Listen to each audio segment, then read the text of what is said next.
This is the last question.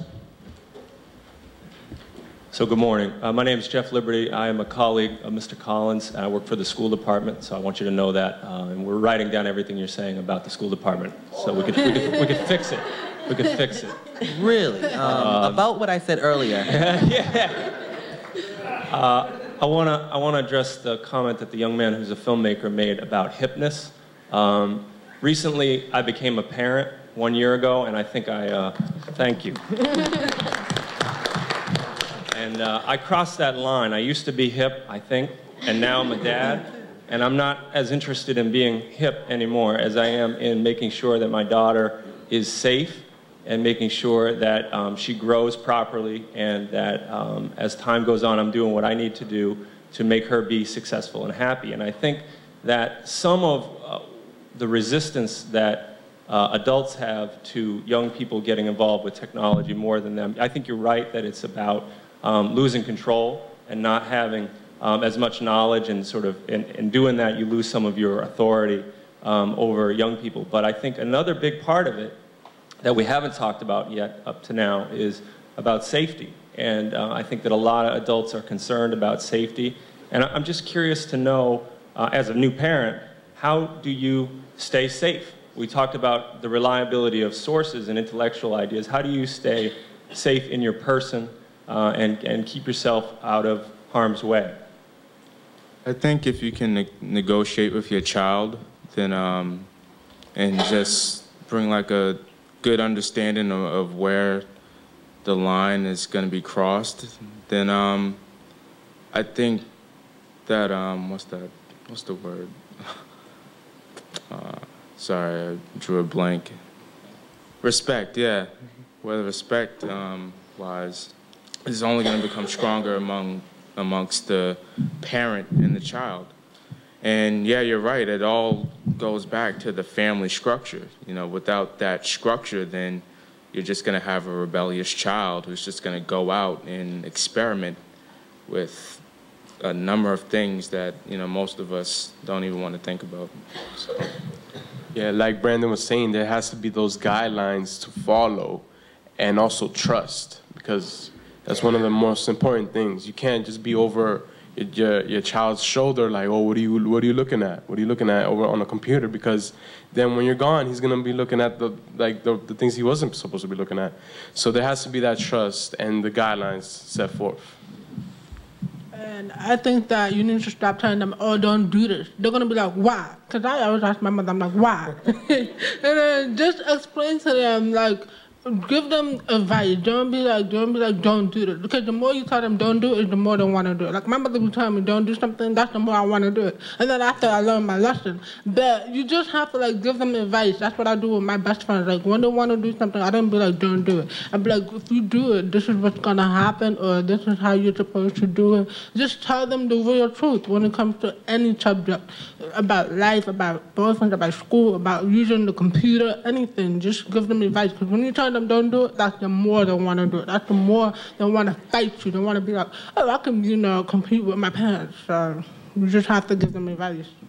I think trust comes a big part of everything. I work at a daycare, and I've been there for 4 years now, and I've seen the bond between a mother and a child, and without that, there's no family. You have to have trust, whether you're gonna get in trouble or the mother's not gonna wanna hear it, because it's basic that they're gonna wanna know what you do. They want you to stay in place, to be safe. They don't want you to end up in jail. No mother wants to see their daughter, their son end up in jail. The way that we make wrong decisions is that we don't think twice. We just want to do it to experience. We don't need explanations. We just want to just do it. And we ask to know what is the outcome of the whole situation.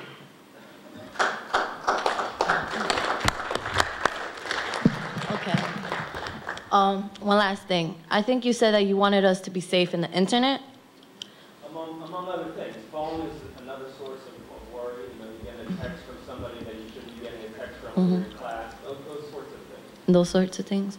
But hopefully there'll be like probably a program or something to talk about that, because I went to the, during my winter vacation, I went to this program and to be a cyber safe mentor, and you learn a whole bunch of stuff, like stuff I didn't even know. Like they could find simple information just by knowing where you live, what age, the color of your school team, and stuff like that. So it's like, hopefully in the future, teaching grade, like kindergarteners or like elementary school students, middle school or high school, there'll be a program to teach the little kids something to help you guys out, because I don't think teachers will expect all the parents to like take care of their kids like that or something like that. Maybe, well, maybe in the future they'll help the little kids out to get an idea of how dangerous it is. I don't know, that's something I'm thinking. I know I've been talking a lot, but let's just say these last things. First, education. It's beyond everybody else. You're your child's first educator. Beyond else, make sure that you're the first one to get them before the world does. Mm-hmm. And let's say personal thing. I'm a very curious kid. Ever since little, there's very little you could stop me. Once I want to know something, I'm gonna find it out. It's gonna be some way. So you gotta be able to elude me and like lead me away from that. And my grandmother and everything did that because she made me feel that no matter how much she was always there for me. That, believe it or not, she's only there to be concerned. She's not because she wants to get in my way or anything and thinks that I'm like, she doesn't trust me that I'll do something. Is that she's like, she made it make me feel that she trusts me that I won't do it, and that no matter what, that I'm still be there just in case to get me out of trouble. So that in the way but above all, she instilled me that to make me think twice, because not because when your child thinks twice, they have to think, first thing they think is they want to do it. The second thing they think is, the second thing they think of is you. Whether or not you have a trust and whether or not you educate them, depending on what you told them, what they think about you, that time will be like, okay, my parent does not want me to do this. So either A, they're going to want to do it more, or B, they don't want to do it. Drugs, all of that, everything falls under that. You have to make it that positive thing in their life. Let's give our young people a hand. Abby, Boyo, Shani, Chris, Brandon, Shamika, Demetrius. We're going to take a quick 5-minute break. The students are going to be here until they got to go to work, and we'll be right back with Show Hirschman. I get my information. Where's the pen? Go right ahead. One last comment.